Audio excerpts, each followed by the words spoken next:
Ada Bu. Oke, yang pertama Vini Lestari. Ada Bu. Risma Sadia. Sri Wahyuni. Ada Bu. Salsa. Nggak tahu. Nggak ada kabar ya? Enggak Bu. Andre. Sakit Bu. Sudah berapa hari sakitnya? 3 hari. Oh iya ya, baik. Kita akan memulai pembelajarannya pada pagi hari ini. Silakan anak-anak membuka halaman 25 pada bab 2 yaitu tentang teks eksplanasi. Oke, sudah dibuka ya? Sudah Bu. Materi kita minggu kemarin ada apa? Tentang teks prosedur Bu. Oh iya, betul, teks prosedur. Apakah anak-anak masih ingat apa itu teks prosedur? Atau ada yang terlintas di pikirannya mengenai teks prosedur? Iya, Risma, silakan. Tentang membuat langkah-langkah gitu Bu. Oh iya, tentang langkah-langkah ya. Ya Bu. Ada masih yang mau ditambahkan? Tidak ada? Oke, jadi teks prosedur itu adalah teks yang berisi tahapan atau langkah-langkah dalam melaksanakan suatu kegiatan sehingga pembacanya ini memiliki gambaran yang jelas mengenai tahapan dalam kegiatan tersebut. Oke, sekarang kita akan membahas materi tentang bab 2 yaitu mengenai teks eksplanasi. Ada yang tahu apa itu teks eksplanasi?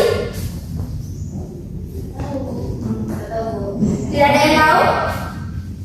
Oke, Ibu akan menjelaskan pengertian tentang teks eksplanasi.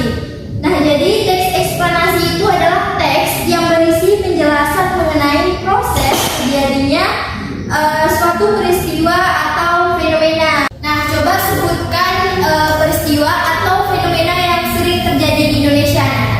Banjir Bu. Iya, betul. Tanah longsor Bu. Iya, betul. Tsunami Bu. Nah, iya, tsunami. Semua peristiwa yang kalian sebutkan tadi betul ya, Nana? Oke, nah jadi dalam teks eksplanasi ini kita akan menjelaskan suatu proses bagaimana suatu peristiwa itu terjadi. Nah, misalnya seperti tsunami yang disebutkan oleh Ayu tadi, sebelum tsunami itu pasti ada tanda-tanda yang muncul di daratan maupun di lautan. Nah, tanda-tanda tersebut kita jelaskan di dalam proses ya anak. Nah, selanjutnya kita akan masuk ke materi struktur dari teks eksplanasi. Nah, anak-anak ada yang ingin membacakan pada poin 1 struktur dari teks eksplanasi? Saya Bu. Ya, silakan Ayu. Nah, struktur teks eksplanasi yang pertama yaitu pernyataan umum atau identifikasi fenomena. Nah, ini berisi gambaran awal mengenai peristiwa yang ingin dijelaskan kejadiannya. Iya, betul. Nah, pada poin kedua ada yang ingin membacakan? Saya Bu. Iya, silakan ini. Pada poin kedua itu menjelaskan atau proses kejadian, berisi penjelasan runut mengenai peristiwa, bisa dijelaskan dengan pola sebab akibat dan juga bisa dengan penyajian proses. Iya, betul. Nah, pada poin ketiga ini Ibu akan membacakan struktur dari teks eksplanasi, yaitu interpretasi atau ulasan yang berisi pandangan atau penilaian penulis terhadap suatu peristiwa yang ingin dijelaskannya. Nah, jadi ada 3 struktur yang harus anak-anak pahami dan baca terus dalam membuat teks eksplanasi ya. Nah, kemudian materi selanjutnya adalah kaidah kebahasaan dari teks eksplanasi. Nah, yang pertama itu adalah mengandung konjungsi. Nah, konjungsi apa anak-anak? Kata hubung. Iya, betul, Risma, kata hubung yang bersifat kausalitas itu sebab dan akibat. Nah, yang kedua itu adalah mengandung konjungsi atau kata hubung dengan makna kronologis atau hubungan waktu. Nah, yang ketiga itu adalah mengandung banyak keterangan waktu jika disajikan dalam proses kejadian. Nah, itu tadi kebahasaan dari teks eksplanasi. Nah, apakah ada yang ingin dipertanyakan, anak-anak? Saya Bu. Bu saya Bu. Oke, Risma, silakan.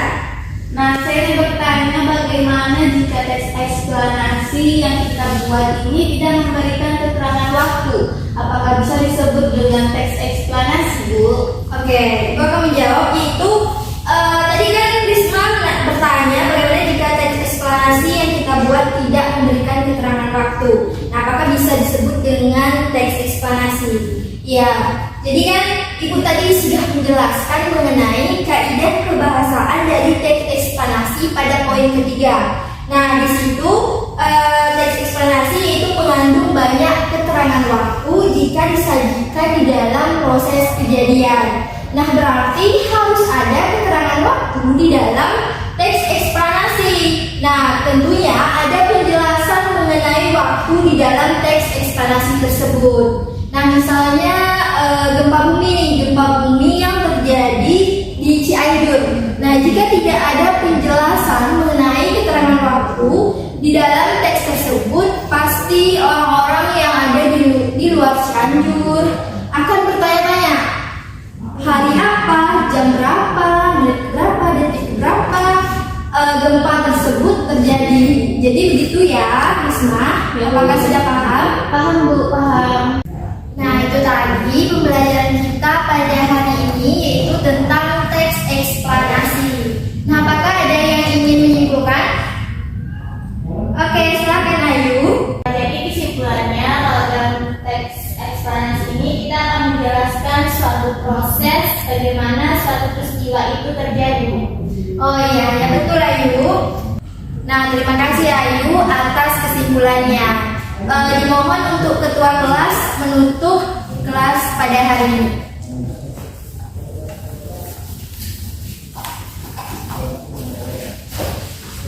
Siap, gerak.